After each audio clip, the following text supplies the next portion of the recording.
Inilah teknik underplanting bre, yaitu penanaman kembali pada sawit yang baru di tengah-tengah pohon yang lama ataupun yang sudah tidak produksi lagi bre. Untuk mematikan pohon lama yang sudah tidak produksi hanya menggunakan bor, lalu disuntikan dengan herbisida ataupun obat gulma rumput. Setelah itu maka tidak lama kemudian subur yang baru ditanam yang lama pun juga mati. Jadi tidak perlu harus menggunakan alat ekskavator untuk mematikan pohon-pohon yang lama bre. Tanaman ini ada yang bilang adalah sawo mentega, ada pula yang menyebutnya dengan jigong. Nama umumnya adalah Alkesa bre. Dan dilansir dari Provinsi Jawa Tengah, konon kata mereka bahwasanya tanaman tersebut dari Blora, dan mereka bilang ini adalah sawo Belanda. Rasanya seperti ubi celembu kalau kalian pernah memakan ubi celembu bre, cuman lebih manis dan lebih lembut. Gimana kalau kalian menanam? Kemungkinan besar banyak hidupnya karena toh berasal dari Indonesia juga. Inilah Aralia elata bre, dikenal dengan sebutan Angelica Jepang. Justru tumbuhan ini berasal dari Korea. Biasanya tumbuh banyak di lereng pegunungan dan bahkan sekarang banyak sekali yang membudidayakan karena pucuk dari daun tersebut itu enak sekali disayur untuk orang-orang Asia, Jepang maupun Cina bre.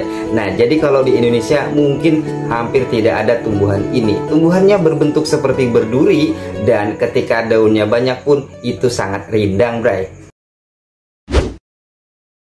Inilah tanaman indigo vera bre, yang lagi rame ditanam masyarakat karena mempunyai dua manfaat. Yang pertama, warna dari daun tersebut dijadikan pewarna alami untuk kain batik bre. Yang kedua, karena tanaman tersebut cepat sekali tumbuhnya, jadi cocok sekali untuk para peternak menanam indigo vera ini bre. Terlebih lagi bagi kalian yang beternak kambing. Dan selanjutnya seratnya pun juga banyak sekali bre, jadi cepat gemuk kambing Anda. Tanaman seledri adalah ATM-nya para emak-emak bre, karena hanya tinggal panen saja biasanya tumbuh lagi dedaunan lagi. Nah, setelah itu terus menerus. Ternyata di Arab juga demikian. Dan untuk harganya sendiri di Arab sana itu sekitar 2 rial, kalau dirupiahkan sekitar 8.000 rupiah bre. Gimana? Apakah di tempat kalian atau emak-emak kalian menanam seledri ini? Kan tahu sendiri ya, ATM-nya emak-emak buat harian lah, cukup kan, mantap. Inilah teknik memancing menggunakan sistem teknik tonda-tonda bre, yaitu menggunakan kapal-kapalan kecil hanya menggunakan beberapa papan yang dirakit.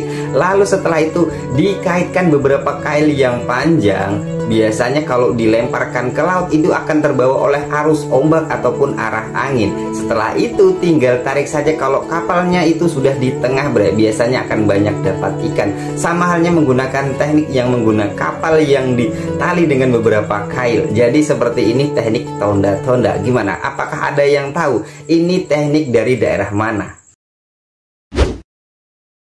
Banyak yang salah mengira bre, rusa ini kemungkinan besar dikira adalah sebesar sapi. Padahal sebesar 2 kali lipat sapi dan hampir sebesar dengan gajah bre. Namanya adalah rusa mouse.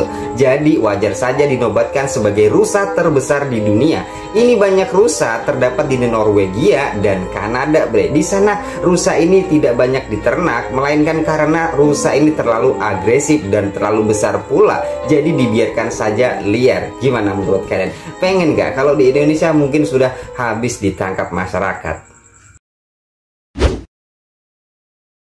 Kami akan selalu berbagi ilmu dan hal unik. Bukti support kalian, tekan tombol subscribe dan notifikasi lonceng